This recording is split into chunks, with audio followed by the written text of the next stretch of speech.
Hi everyone, we're all united here by a desire for truth and understanding, and today's guest for today's interview will definitely bring some truth and understanding. An award-winning journalist, he comes from and talks about with great personal insight a war-torn region, the Middle East, as we are trained in the West to call that part of the world.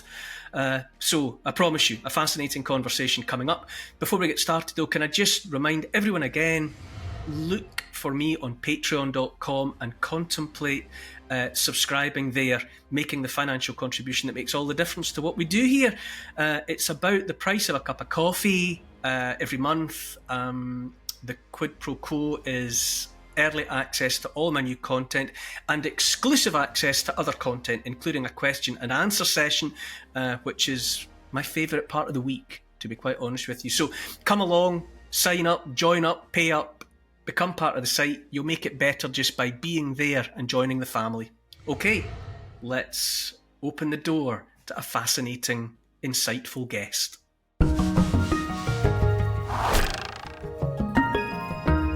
Hi everyone, welcome to another opportunity to listen to another voice, to try all of us together to be better informed about this complicated and confusing world we're living in at the moment.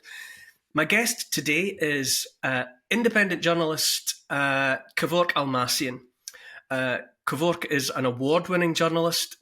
He is Syrian by birth and background, but he's got a much more interesting story to tell than all of that.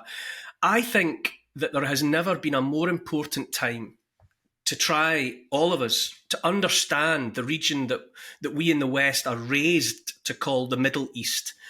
At the very least, to complicate the complexity of that part of the world. With that in mind, it's an absolute pleasure to say welcome, Kevork Almassian.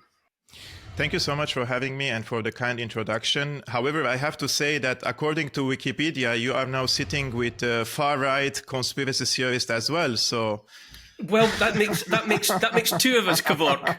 We are peas in a pod. It's like a medal on my chest. At the beginning, I used to get bothered by such labels, and now I feel like no. If you're doing something right, then they are going to attack you. Absolutely. I became aware of you online. I know that you have this a podcast of your own, Syrian Analysis. You are a geopolitical analyst, I would say, and I want to get into all of that with you because it's one of the most fundamentally important parts of understanding the texture of the world we're living in. I will ask you as well to, if you can, to join the dots from your point of view between so many troubled places: Afghanistan, Iraq, Syria, Libya, Ukraine. Yeah. But for the audience watching right now, could you start with your story? And but when I say your, I mean that of your family, how your family came to be in Syria, and where you are now. Actually, I'm an ethnic Armenian. My grandparents were in the current southern Turkey, and in Kilis and Gaziantep. Unfortunately, in 1915, after the Armenian genocide, my family had to flee, and they arrived to Aleppo, in the current northern city of Aleppo in Syria, and they found a safe haven there, a shelter from the Arabs and the Kurdish people and all the people, let's say, who used to live there in Aleppo. So I was born and raised in Aleppo, but my roots go back to Armenia. And therefore, this is also a special thing that my people also lived genocide. And nowadays, I feel that I have an obligation again to push against similar acts that is happening in Gaza. And before that, it happened by ISIS, for example, in Syria as well. Now, I was born in Aleppo. I studied in Aleppo, my elementary, secondary school. And then I pursued my higher education in university in Damascus. I studied international relations and diplomacy. And because I had a high GPA, my university sent me to Paris to study 1 year European affairs. And after that, I came back to Lebanon this time to continue my master degree. However, although I finished all the courses and I have an 88 GPA out of 100, but I'm still not graduate yet because the supervisors refuse to put their signature on my research, final research, because they have their own view of the world and they reject my notion and how I see the conflict in Syria. I think that academia is also rotten to the core. And in my humble experience, after 7 years in different universities, I see that also some of the professors are prisoners of their books and the theories that they have learned. So there is a mainstream academia that you have to follow in order to graduate. If you don't do that, they will not put their signature. And I'm a very stubborn person in terms of not only in academia, but in my life. I have some principles that I don't compromise. I don't want to compromise about such things, because if I publish in my name a research, let's say it's a graduation project, master graduation project, and this will be published in libraries and other people will use this as a source. If I'm going to publish things against my convictions and something that can harm my country as well, then I'm not going to allow that to happen. So this is where the clashes start to happen in academia, in journalism, because see, in journalism, you can make lots of money. There is lots of money because journalists nowadays shape public opinion.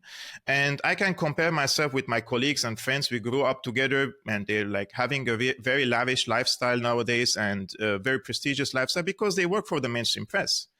But in order to work for the mainstream press, you have to be compromised. You have to compromise some of your values. You have to compromise some of your convictions, or you either only have to close your mouth, right? And I know friends, they have clear convictions about the wars and the conflicts happening around the world, but they don't open their mouths, so they found good jobs. So this is when I come to the idea that what I'm trying to do is on social media, I'm just publishing posts on Facebook, on Twitter. I feel like I'm not making enough impact. So I wanted to communicate with the Western people because the people in the West are very important for the future of the people in the East as well, in the Middle East, because the people in the West think they're helping us by exporting democracy to our region, right? So they think that they're doing something good by these interventions and removing these quote unquote tyrants. But what they are not being told is that they are decimating our lives. They have destroyed our present. They have destroyed our future. They have destroyed everything. We don't have hope any longer in Syria because the US decided that Assad has to go. And in the discourse of removing Assad from power, they supported all sorts of terrorist groups in Syria, and starting from Al-Qaeda affiliated groups, including Muslim Brotherhood groups, including ISIS affiliated groups, because they wanted to remove Assad from power. And this is not a conspiracy theory. This is, we have concrete evidence for it. In 2012, the American Defense Intelligence Agency, they presented a report to Barack Obama. And they warned him and they said, look, the driving force behind the armed insurgency against Assad are the Al-Qaeda affiliated Islamists.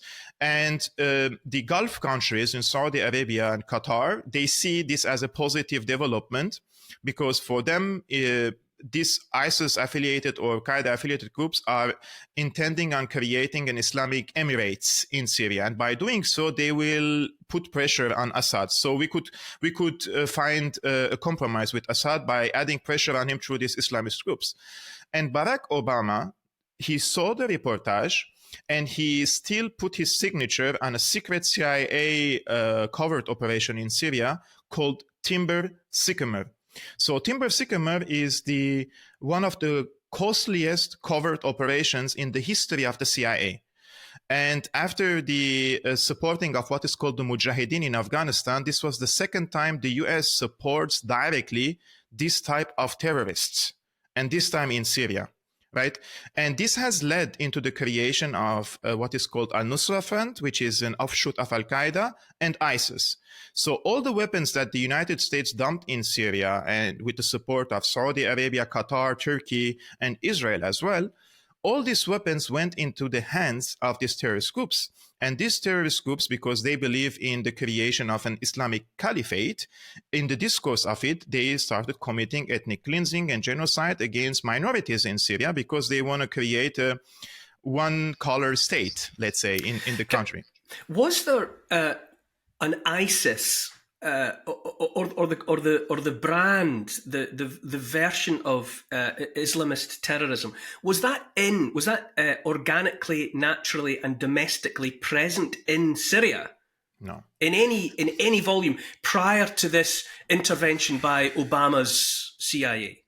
No, actually, Syria was one of the safest countries in the world. And in 2010, just 1 year before the war started in Syria, this regime change war, Syria received 7 million tourists in the country.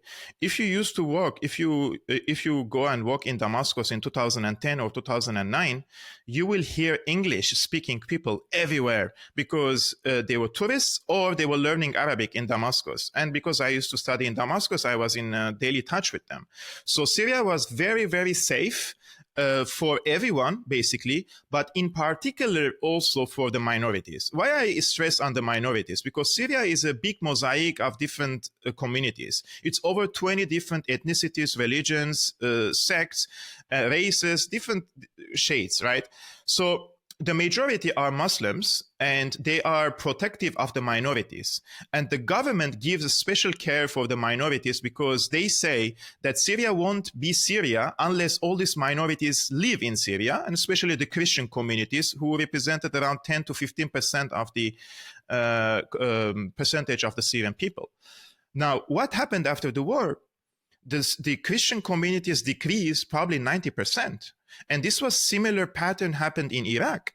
In Iraq, 1.5 million Christians used to live there, and now 150,000 Christians live there. And similarly in Syria, the Armenian community, we are now 90% less as well. My family, the extended family, we were around 100 family members, right? All of them are outside Syria now. All of them. So it's like it hurts me to see such things because it was avoidable. We could have avoided this.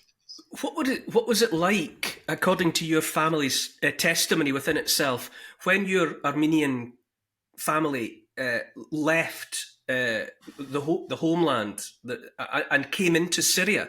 What was the family's reception? How were they greeted by the Syrian population? So the Syrians were also victims of the Ottoman Empire, and they have been persecuted as well by the Ottomans because they were Arabs. So the priorities were for the Turkic, let's say, clans under the Ottoman Empire, and the Arabs received the Armenians and gave them shelter in Syria. And I have many friends during university days, for example, because the biggest part of the killing happened in Syria for the Armenians.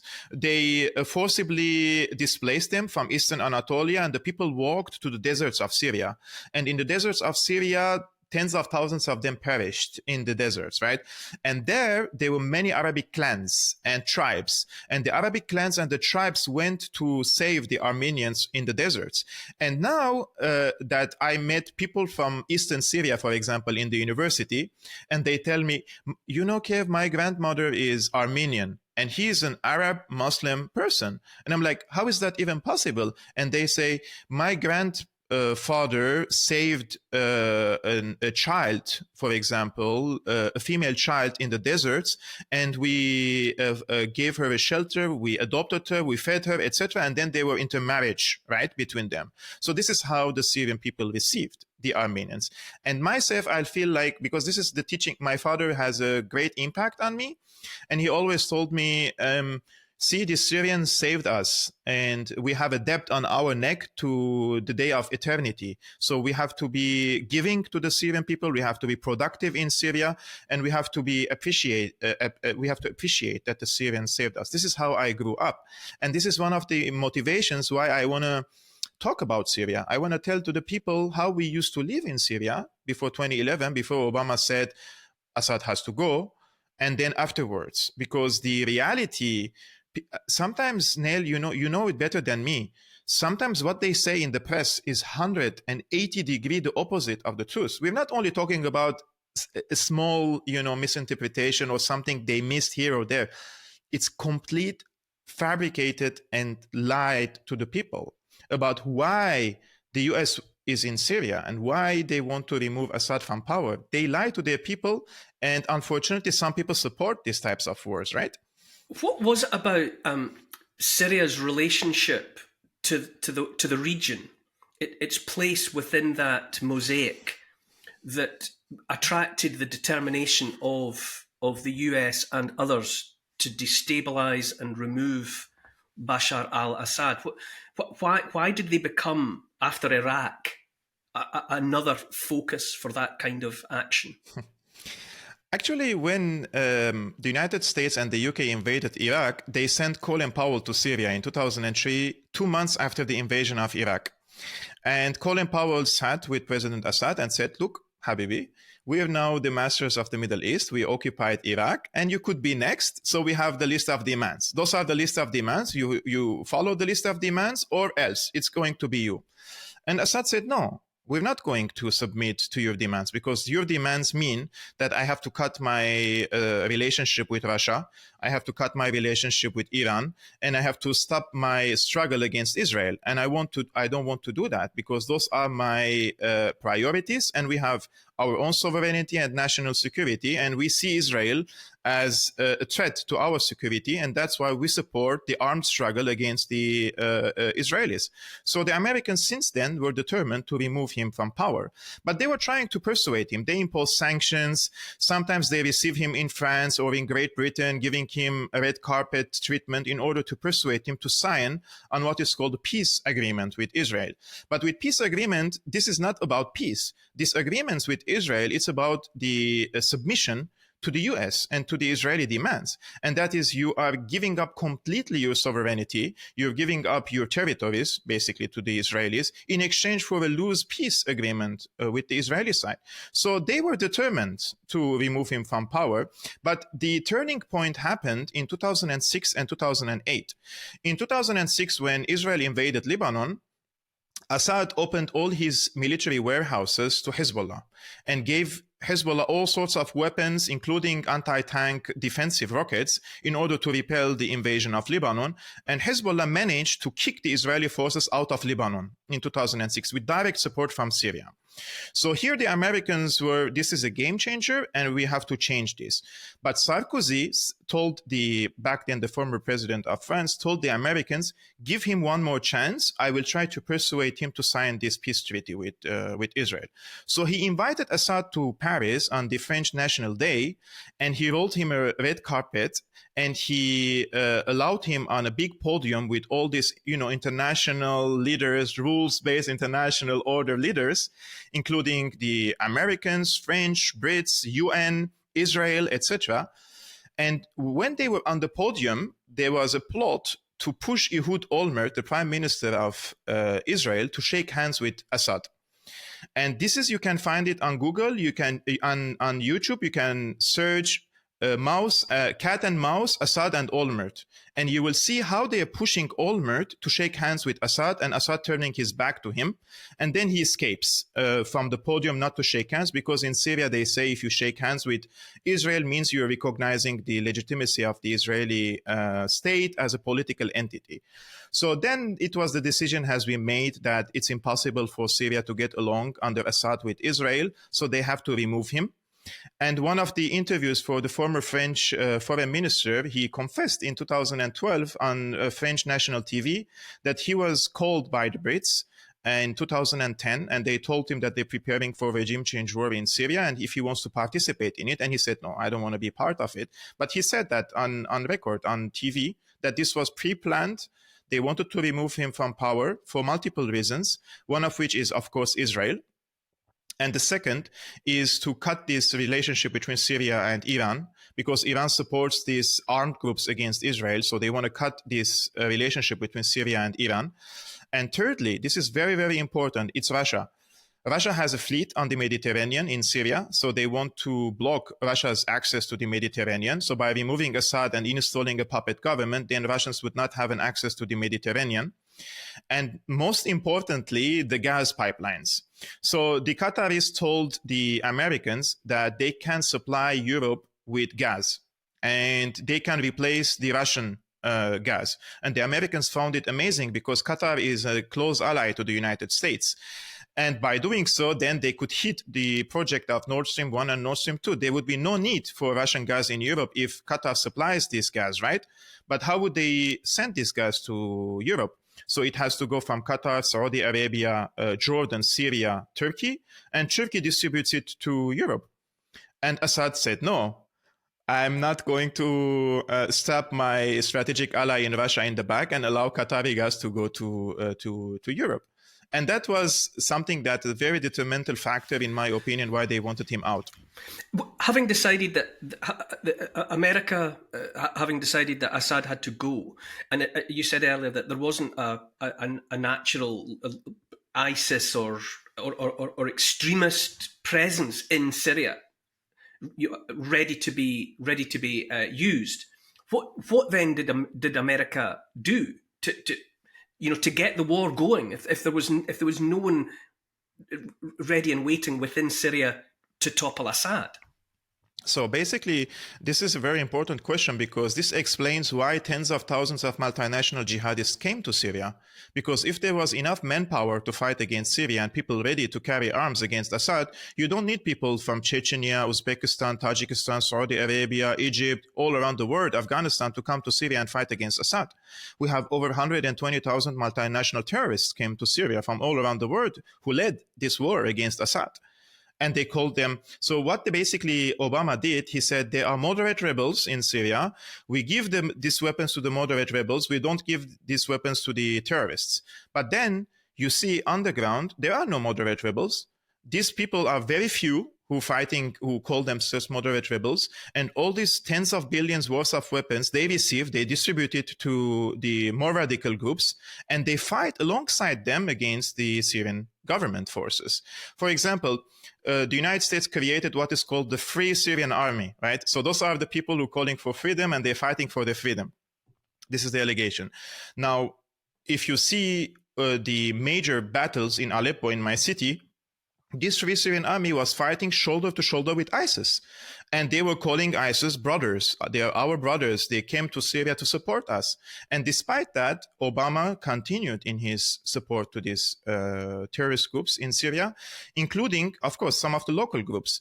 You see, in Syria, this phenomenon in the country of radical Islamism, right? It didn't exist before 2011, but during the first 2 years, there has been enormous religious and ideological indoctrination waged by huge TV channels supported or funded by Qatar and Saudi Arabia. There were major famous clerics giving fatwas for the Muslim communities to go to Syria and wage a war against Assad. Right. And they justify it by saying that Assad is from a religious minority group. He's an infidel. We have to remove him from power. We have to establish an Islamic state in the country. And in this discourse, they have spent tens of billions of dollars in Syria. Just to give you a context, Nate, how much money the Americans spent in Ukraine? Like 160, 180 billion dollars? The Gulf countries in Syria, Syria's size is this size compared to the Ukraine size, right? They spent over $200 billion in Syria just for to give weapons and ammunition and support to these terrorist groups in the country. What are the ideological roots of these the extremists that you're talking about? Those that were imported, those that were encouraged to come to Syria. What is their common bond? Where do they come from ideologically? Wahhabism. So we have the Wahhabism of Saudi Arabia, Salafism, and also the Muslim Brotherhood. Those are different ideologies. They have some mutual, let's say, interests. They differ in some things, but overall, they agree on the establishment of an Islamic state, right? The Wahhabis believe in going back to the era of Prophet Muhammad and establishing the rule of the God or the rule of Allah in Syria. Now, the problem is with this type of let's say, project is that they also believe in ahadith. And once they believe in ahadith are what the followers and the friends and the people who are close to Prophet Muhammad said after his death. So after Prophet Muhammad died, there were people coming and saying, like, I was a friend of Prophet Muhammad, I was his cousin, I was this and that, and he said this, and he said that. And then they collected all these sayings with thousands of sayings, allegedly said by Prophet Muhammad. We don't know correctly if he said that. And those are the ones who were politicized and weaponized, which being converted into militant Islam, right? This is the root cause of this militant Islam, let's say in the region, mostly exported by Saudi Arabia. But I have to give also credit and say Saudi Arabia stopped this in 2018.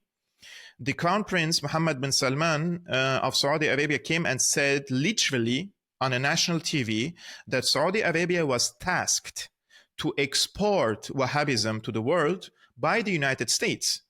They were the ones who exported this ideology to Afghanistan in order for this Mujahideen fight against the Soviet Union.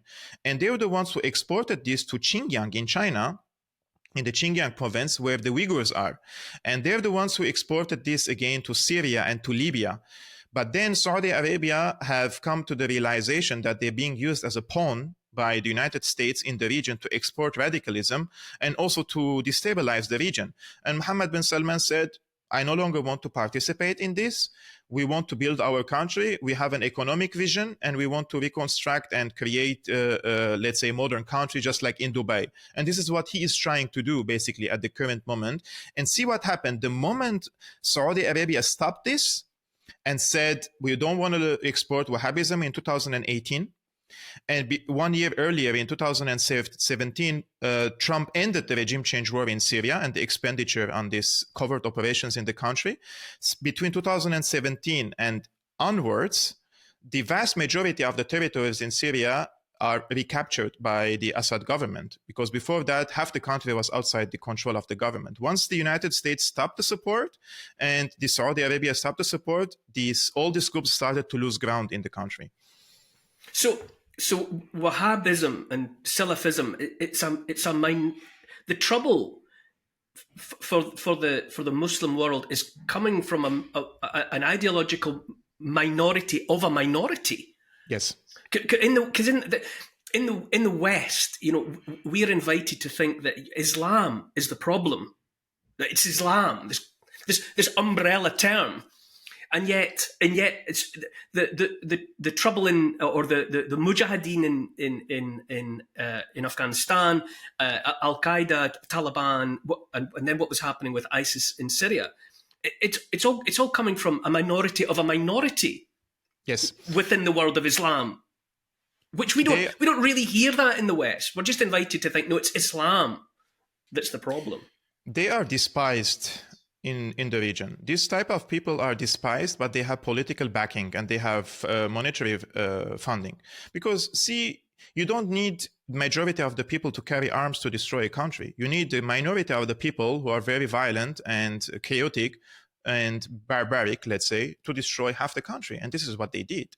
And when they lacked manpower, they imported manpower from abroad, those who came for quote unquote jihad against the infidel Assad. Now, I want to ask this question. Where are these so-called mujahideen from Palestine? Isn't it an important religious cause for them as well, supposedly?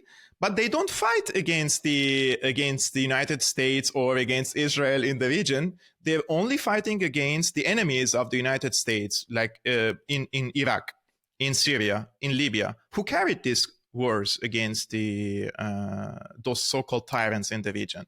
Who removed Gaddafi from power? Those were the Al-Qaeda affiliates. Who carried out this armed struggle against Assad? They were the Al-Qaeda affiliates.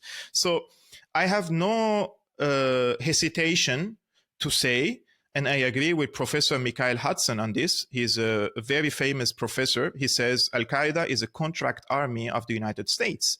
And I have no shame or any, let's say, suspicion of saying it, because I see the results and I see patterns in how the United States is okay with arming such radical militants in our country for the sake of reaching geopolitical outcomes. They have done it multiple times. And not only these radical jihadists, but also the neo-Nazis in Ukraine, right?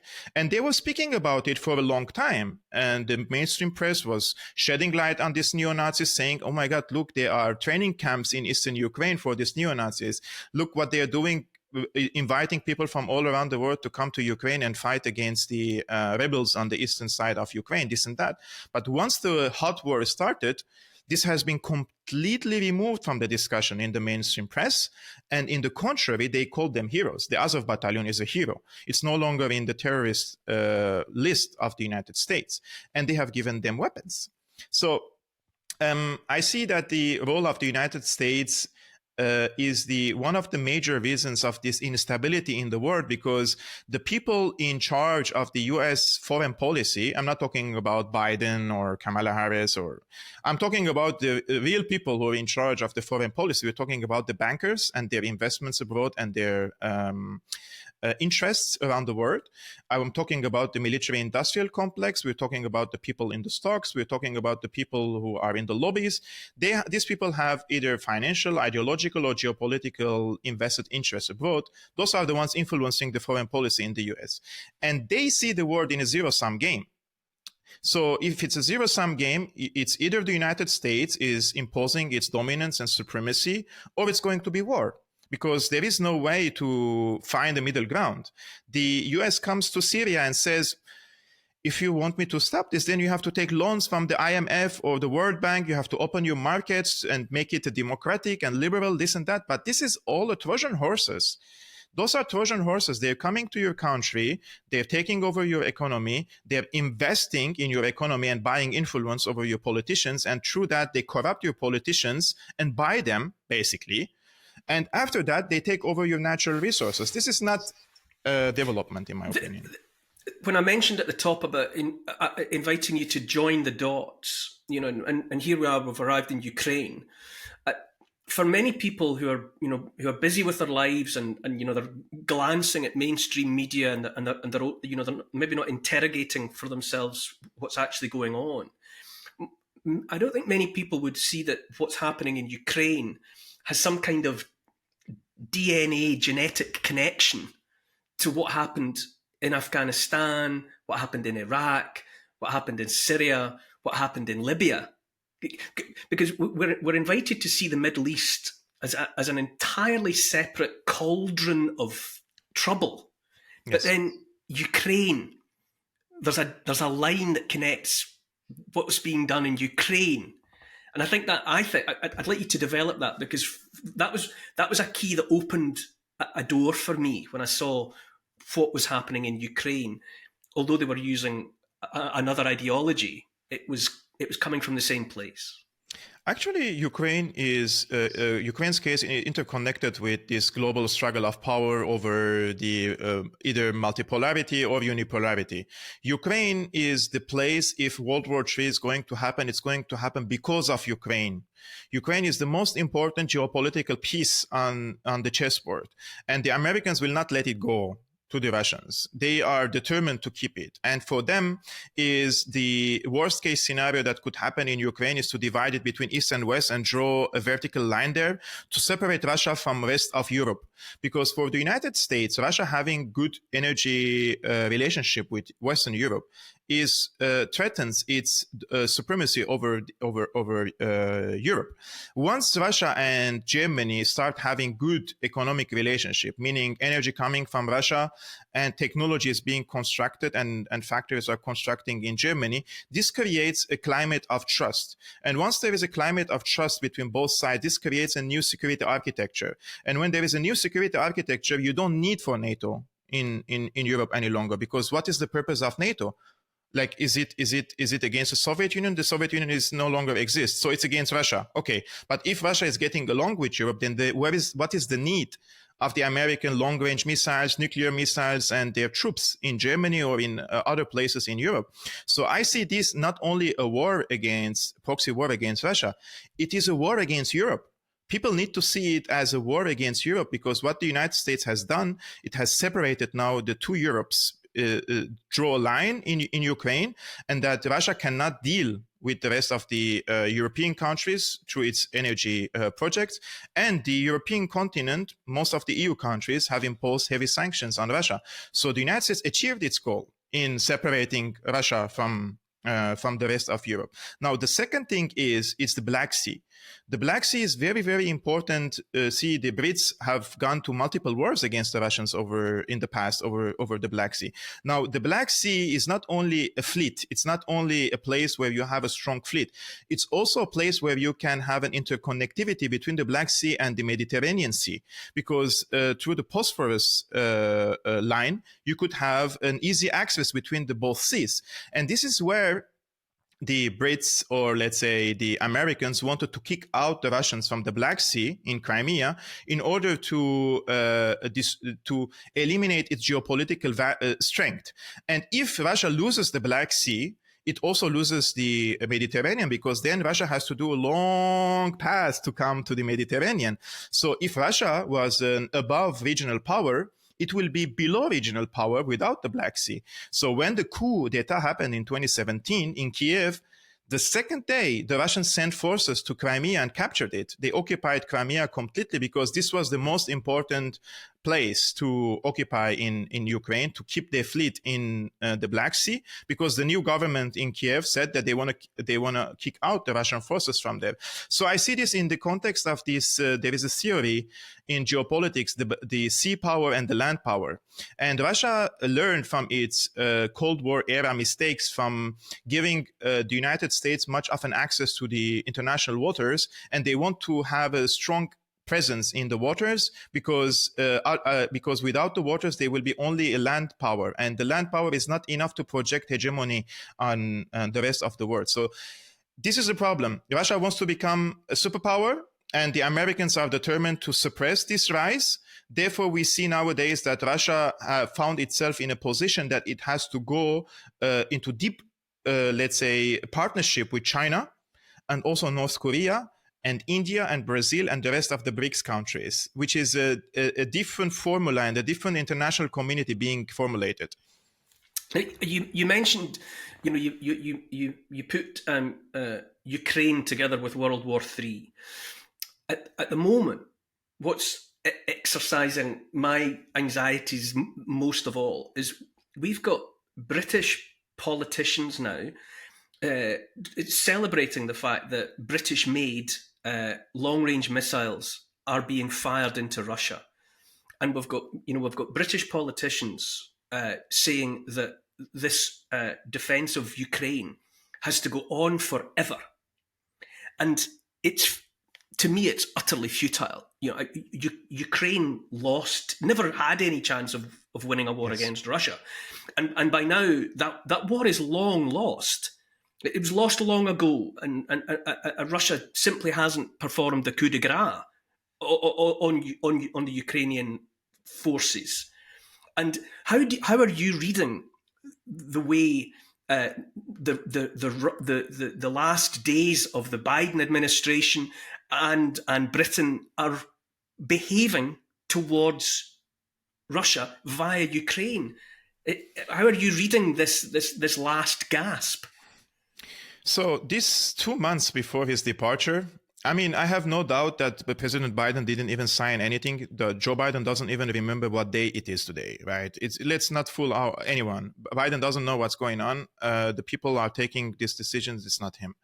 And this is an active attempt to sabotage any diplomatic effort from the upcoming administration in the US by Trump to reach a minimum level of compromise with Russia. Now, the Trump administration, I would say this, they think they are very clever, and they want to do something called reverse Kissinger strategy in Ukraine. So during the Cold War, there was the Kissinger and I think Nixon strategy, which was turning the Soviet Union and China against each other. And they managed to have good relationship with China, communist China, and they turned it against Russia. And there was this hostile environment between the Soviet Union and China for a long time. Now they want to reverse this. Under Trump, they think that they want to invite Russia back to the international community and turn it against China. And this is not going to work. I think that the freezing the conflict in Ukraine is not acceptable by Russia. This is what the officials say. They will continue this war in eastern Ukraine until they capture the 4 oblasts in Ukraine or seal the Black Sea, because if they occupy Odessa, it's over for Ukraine, because they will be landlocked country. I think this is the strategy of Russia in Ukraine. At the same time, the Americans under this Republican administration, they see differently. They want to freeze the conflict in Ukraine, and their priority is China. They see China as the most imminent threat to the supremacy of the US, but they can't go to war against China. China has become too big to go to war against China. So they think that they could harm China through Iran. And they want to achieve 2 goals, or hit 2 birds with 1 stone. And that is to go to war against Iran in the Middle East, to have a complete dominance over the region and have an access to the Mediterranean, and also block the Chinese Silk Road Initiative, because if they knock out Iran, Syria will also be sieged, and Syria's main strength is coming also from Iran and Russia. So if Iran is gone, Syria will be isolated. So the route of China Silk Road Initiative will be gone forever. The BRICS integration will be gone, because Iran is a major component of it. And the Eurasian economic integration will be gone, because Eurasia stands on 3 legs. It is Russia, China, and Iran. So they're trying to harm all this, or destabilize all these alternative projects through hitting Iran in this context, because they can't go to war against, as I mentioned, China. Now, will they be able to do that? That's the serious question. I doubt that the United States has the capacity to go to a war, an all-out war against Iran without repercussions. And the repercussion is going to be a destruction of the global financial, it's going to completely destabilize the global financial systems. And in my opinion, probably I'm saying this could be what they want. This is maybe what they want, because you remember only 2 years ago what they were saying: Great Reset, we want to reset the economy, we want to do this and that, right?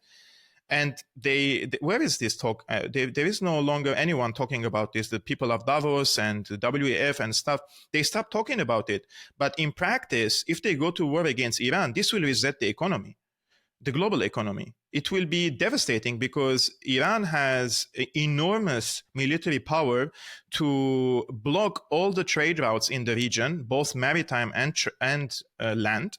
And at the same time, it has the backing of China and Russia, which these 2 countries will not let Iran go, because it is essential in their also economic vision of the region.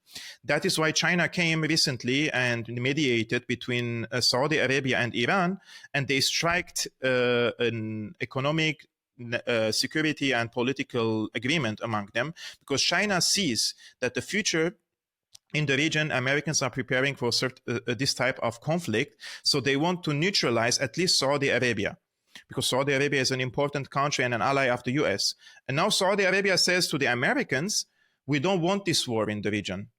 You're planning on war. We're not going to participate in it. We're not going to open our skies to American fighter jets to bomb Iran. We're not going to be part of it, because the retaliation is going to be on us. So see what happened in the region, Neil.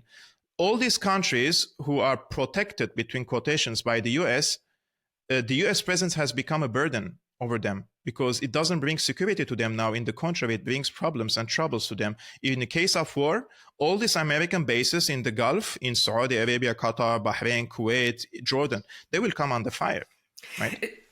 It sounds so inexpressibly cynical that, you know, that it's about money. It's about the disastrous debt burden that the world lives under, and that in their determination to not be blamed for it and to continue to be rich whatever happens, that financial world of the banks, those cartels, are prepared to see all the trouble in the world, just rather than confront the reality of what they've done by manufacturing this level of debt. Yes. That sits over the world like the ultimate black cloud. Yeah. You see, the world has enough resources for everyone. And if there is economic integration and cooperation, I think there would be mutual development for many countries.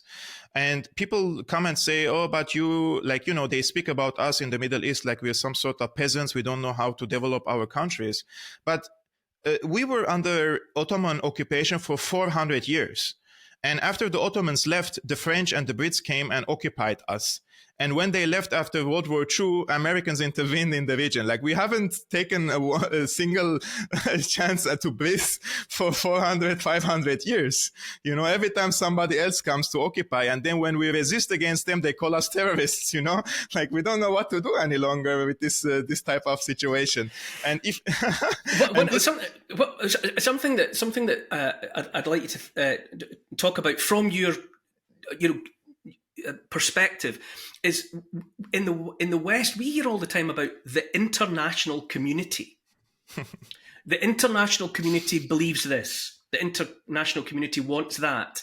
The rule of law of the international community. But how does the other part of the world, how does the Middle East and the East, what do they hear when they hear the West talk about the international community?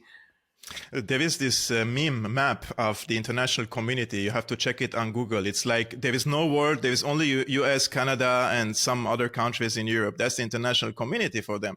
And only last week in the UN, they voted for lifting the embargo and siege and sanctions against Cuba. And of 195 countries, only 5 countries vetoed: the US, Israel, and 3 other islands that I have never heard of them. Only the first time I see them in these names. Those are Micronesia, something that the US has bases there.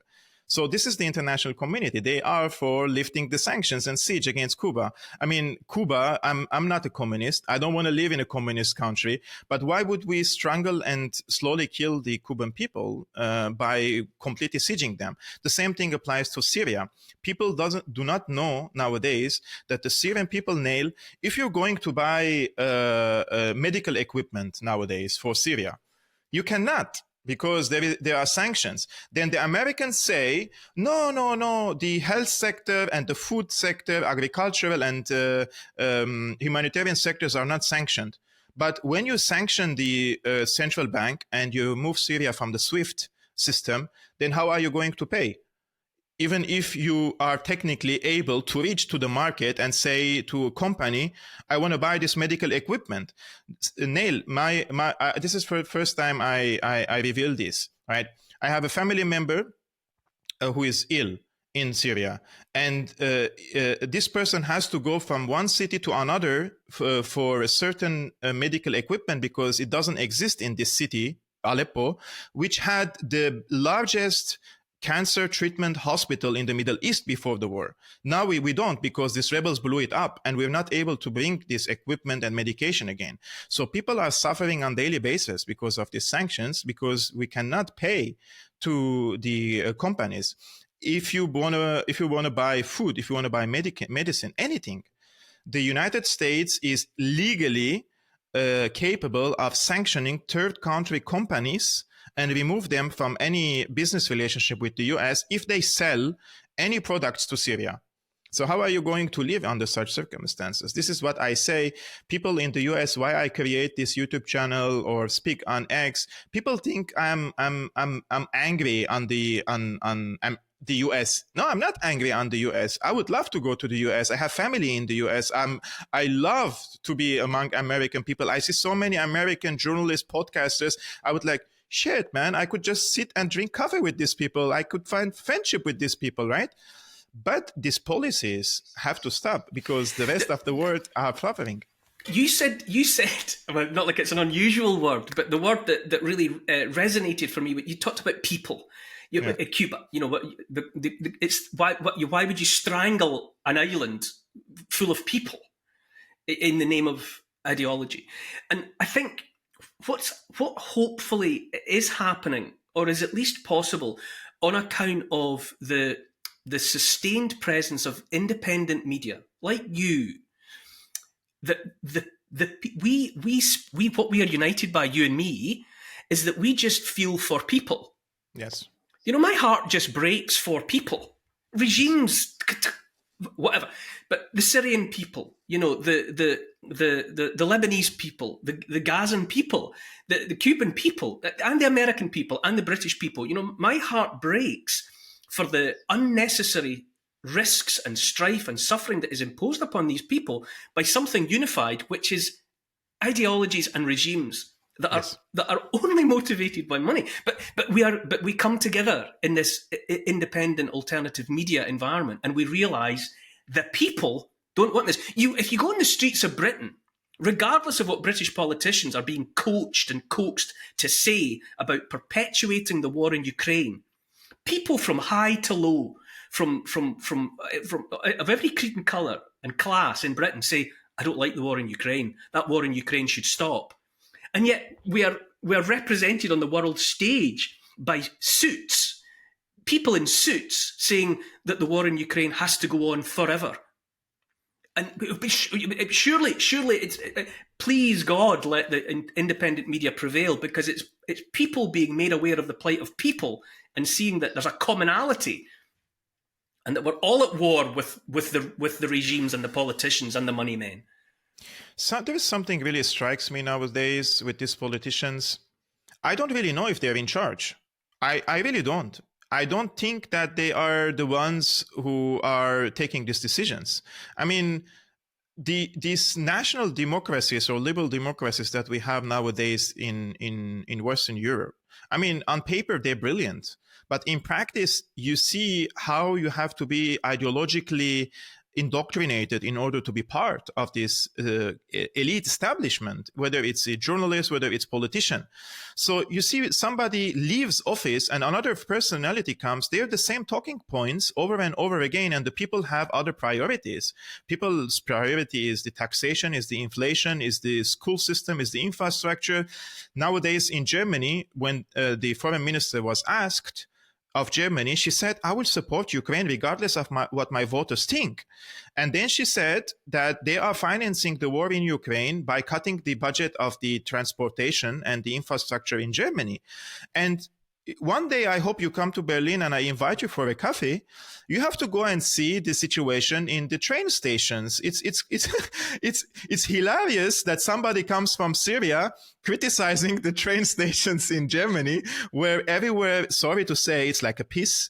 It's like everywhere homeless people. I'm not against homeless people, but everywhere you have homeless people, you have dirt, you have rats, and the trains are all dirty. And then why are we paying these taxes, Neil? Serious question. Why? We are paying a huge amount of taxes here in Germany, and then our bills have doubled after Ukraine war. So we are carrying the burden on our shoulders, and then the people say, enough, we don't want for these establishment parties. But the environment in Germany is very tricky. The press is completely is in a strong grip, so they are completely brainwashing the people. And at the same time, the opposition party, who are the opposition parties? That's also a question, right? So in Germany, you have now two major opposition parties. One, they call it far right, and the other one called them far left. Now, what they call the far right, they say that we want to stop the war in Ukraine, which is brilliant. But at the same time, they want to continue the onslaught in Gaza, right? And at one time, the far right, so-called far right, says we are for free speech, but then they adopt anti-Semitism law to suppress speech, and they equate the criticism of Israel with anti-Semitism. So it's like both sides is like the same, both sides of the same coin. One side wants to limit speech and create safe havens for the LGBTQ community, and they want to suppress your voice for different social issues, culture issues, and then during the pandemic, increase the surveillance and everything on the people. And the other side wants to make the similar acts, but for political reasons in Israel. And now even in the law, this is something important I want to mention, Neil. You imported hundreds of thousands of refugees and migrants from Middle East and North Africa. Didn't you know that the Muslim communities are not really in harmony with the LGBTQ community? It's like it was a surprise to you. It's like, oh my God, I just realized it. I mean, come on. We in Syria, we have just like gays people, lesbian people. Everybody knows who are they. Nobody touches them or abuses them. But we don't have this day and night programming and indoctrination to the people to accept and normalize and increase their numbers, right? It doesn't exist. But when you import hundreds of thousands of them here, and then you come and say, this week in a German newspaper, they say, the German police warns the Jews and the LGBTQ community not to go to Arabic populated areas in Berlin. It's like they are trying to create vertical divisions in the society. After importing them here, now they are trying to say that this anti-Semitism is imported from the Middle East. In our region, we never heard of anti-Semitism. We don't even know what does that mean, because this is not something that we breed on, or it's like hating the Jews for being a Jew. It never happened in Syria or in Iraq or in Jordan. It was the creation of the state of Israel on Palestinian territories as a political entity, which created this conflict with Israel. If the Hindus came and occupied Palestine, it would have been the same thing. There would have been a resistance nowadays against them. What were they going to call it? Hinduphobia? No. Or anti-Hinduism? No. Do you think, it's a genuine question, that the people know what's going on? You talked about what's happening in Germany and the economic realities for people in Germany, but you also talked about the way in which people are being brainwashed by the controlled mainstream media. But to what extent do you think in Germany, where you are, that the people broadly know the reality of the situation, whether or not they can speak about it openly or do anything about it? I was very disappointed, Neil, during the 2020 and 2022 era. I felt myself an alien here because the vast majority of the Germans were following the restrictions and the regulations, and mask on and mask off and 2 masks and 3 masks. It's like, what are you doing? And I'm like, I can smell a BS when I see it, you know. But since then though, I mean, I was the same. 2020 was a wake up call for me. And I wonder, you say you saw that in 2020 and it was so disappointing. But it's since then, we're in 2024 now. Do you think in Germany or not, do you not think that there's a rising awareness that what we're being told is not right? Germans are silent people when it comes to political issues. They don't share their political resentment in public. This is something that is deep rooted in culture. Very few Germans express their opinions publicly because there is this social monitoring and shaming and different prejudices if you speak your mind. It happened during Corona. It's happening now in Palestine. And unfortunately, I'm saying this is something that it hurts me because when I see the demonstrations for the Palestinians nowadays calling for ceasefire and equal rights for the Palestinians, I see that the vast majority of the people are non-Germans. They are from the migrant communities demonstrating for the Palestinians. And the biggest demo that happened in the past 2 years, especially after this October 7 events, was against the far right, basically what they call far right. 100,000 people gathered. But if there was an increased let's say, awareness in Germany, they should at least express it in public and participate in demonstration. Or this anti-Semitism law is absurd. You know that the people could be kicked out of Germany, could lose their resident permit, could lose their eligibility to apply for a German passport after living 10 years in the country, learning the language, paying the taxes, because you criticized Israel, and then they would call it anti-Semitism. So their rights also are being taken away from them, and I don't see a major pushback. The pushback is always online, Neil. This is the problem with this arena of we're exchanging ideas and pushing back against tyranny or certain restrictions. But in Germany, it mostly stays online. They don't really translate into changing the realities in the country. If nowadays, if people would vote for, we have new elections now next year. If I'm saying, for an argument's sake, if the German people want to vote against wars, and they want to stop sending money to Ukraine, they want to stop sending money to Israel, and stop this really escalation, creating refugee crisis in the Middle East, importing them to their countries, they would vote for the opposition party in what they call the far left, which is not far left at all, in my opinion. It's a left-wing populist party called Zara Wagenknecht Coalition. And they're against against this anti-Semitism law. They're against the wars. They're against sending our taxpayer money abroad. This would create a better option for Germany, but the people are not voting for these parties, right? So it's people's also responsibility. Wasn't there some sign, what happened recently, the vote in Thuringia and Bavaria, there was a vote for AfD, Alternative for Germany, and so on and so on. Was that not and probably like you, I mean, I think that the labels of left and right are essentially politically meaningless at the moment. But was that not an optimistic sign that so many people in parts of Germany voted away from the establishment parties? Yes and no, because the AfD, see, they are good on certain social issues. For example, against indoctrination of the children and kids in schools, and against the open door policy. I mean, they are mostly against migrants and refugees. They don't want more in the country. I mean, I'm not German. I don't want to judge what they think of the refugees and the migrants. But when it comes of Israel, for example, they still say Israel is defending itself, and they want to send more weapons to Israel, and they have agreed on the anti-Semitism law. So if you want to present yourself as an alternative to the establishment parties, this is a major, major issue. Sending money or weapons to Israel, creating 2 million, because the end goal of Israel is to kick out the 2 million Palestinians, where? To Egypt. And Egypt will not host them forever. They will send them to Europe. So if these right-wing, so-called right-wing parties don't want to receive more refugees and migrants, then they have to pursue an alternative path in the region, and Germany has to play a mediator role again, that it used to be in the past. But under this alternative for Germany, they will be bad for the Middle East, good for Russia. This is what I say, and good for probably their communities in Germany. The Zara's party, which is now 10% of the votes. You see, I'm not left, I'm not right. My priorities are just like saving my people, and I don't want them to suffer any longer. They're the only ones saying that no weapons to Israel and no weapons to Ukraine any longer, and we keep the taxes here in Germany. I think that's a better alternative, but who am I to judge? At the end of the day, the Germans are the ones who have to vote. Do you have optimism?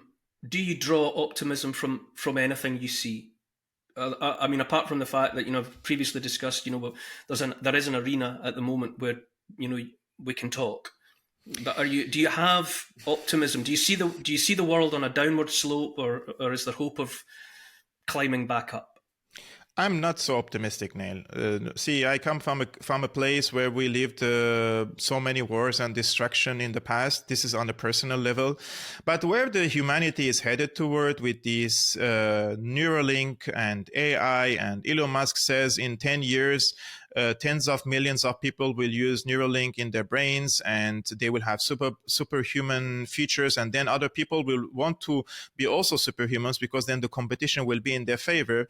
I see humans always running after such shortcuts. Unfortunately, they are intimidated by fear to accept certain things. That's why our job becomes harder and harder and harder. And in Ukraine, I see that the US sees Ukraine as a pawn, as a cannon fodder against Russia, and they don't want to let it go. And this could really escalate into extent that our humanity's entire future and destiny could be over. And we don't want to go there. We don't want for these both sides to come into direct confrontation. But what are the indications, Neil? What are the indications? The world is governed by hardcore ideologues, see the world in a certain lens, in a very greedy manner. You have multi-billionaires in the US or in the West overall. People ask, why do they want to make more billions? Because they can. And once you can suck more billions, you start buying influence. This is the circle of humanity. We are greedy, unfortunately. Some people are greedy, and once they are used to that, they want to continue and pursue. I don't want to say I'm very optimistic, because every time there is a relatively 1 or 2 years of relative peace and sanity, something hits humanity over and over again every 2 and 3 years. And many of them are manufactured. Many of them are manufactured to keep the people distracted, to keep the people not see what the elite establishment is doing, because they are literally manipulating us. They are literally taking our rights away, and they're taking our money away. Who is this person now in Germany in my age? I'm 37 years old, Neil. When my father was 27 years old, he already had me. He already had his personal car. He already had his own apartment. Who is this Rambo in the 2024? In my age, 37 years old, who can have all this at this age? Everything is very expensive and we can't afford anything.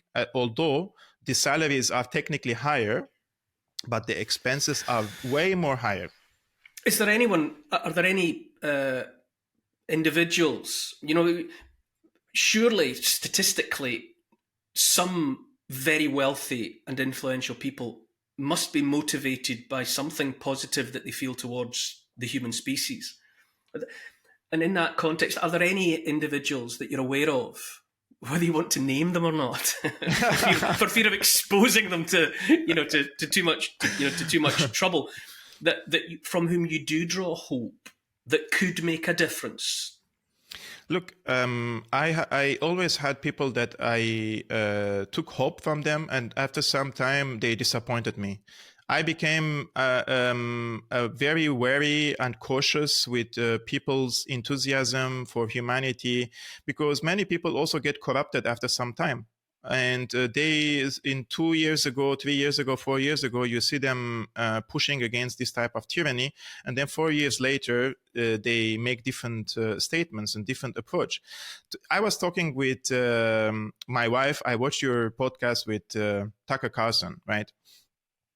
You are able to formulate the ideas that we had verbally in a perfect way, and this is how you touch the brains of the people, right? There is something magical about words, and with the selection of the words and the way you speak and deliver your message to the people, it touches them from inside. This is what makes you more dangerous, in my opinion, to the establishment elite, because you are perfectly able to formulate your ideas in a way that the people can understand, and they make this self-reflection and understand that what happened in the past 2, 3, 4 years was horribly wrong, right? So I was just, again, this is something that is a little bit funny for your audience as well. Me and my wife came to the conclusion that your character and the way you speak and the terms you use and the voice you have, you could have been one of these intellectuals in the Middle Ages, or the poets standing in a podium and talking to the people and educating them with open arms, So I don't make compliments. Look, I've been living in Germany for 10 years now. I become one of them almost. I am well integrated. I'm married to a German as well.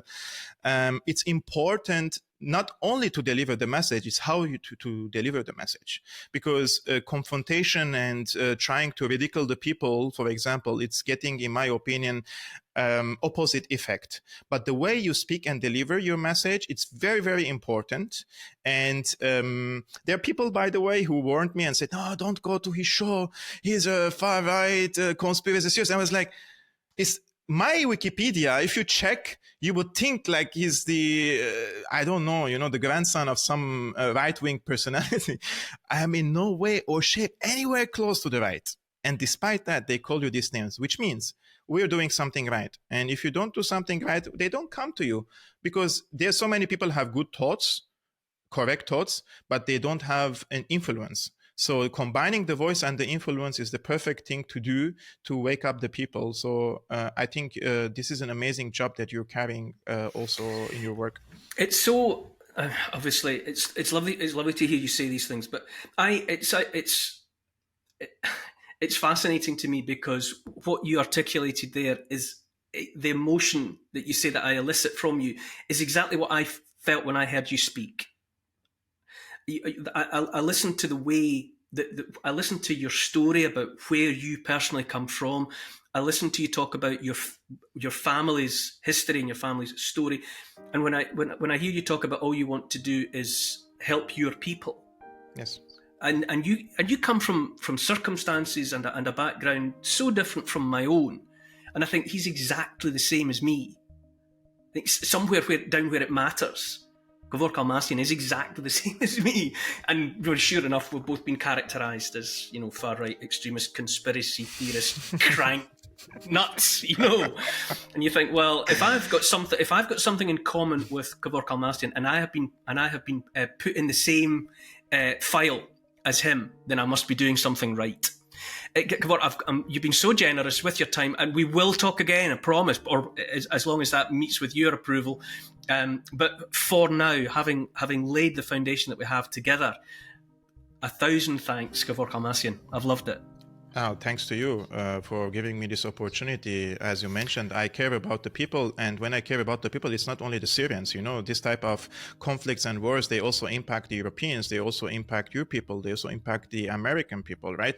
And I truly believe that building bridges between people is very, very important. And that is dangerous for them. This interhuman connectivity. When you speak to Neil, you find like, oh my God, there's someone coming from Syria, so many similarities, because these prejudices on the people in the Middle East also comes from propaganda. They think we are some backward peasants there, this is how they portray us. And it bothers me, it hurts me, what they're doing. And this pain inside me, I convert it and turn it into fuel to present content for the people. Otherwise, there is nothing like I wake up, what drives me to make content every day? It's this love to the people, and it's the hatred to these policies that are destroying the people's presence and the future. That's the only thing that I could say about it. It's lovely to hear that, Kevork Almassian. Let's one day have that cup of coffee. Breathe the same air, which is what it is to conspire. Let's conspire. Let's breathe the same air. Let's do it. Thank you. Thank you so much. Thank you so much.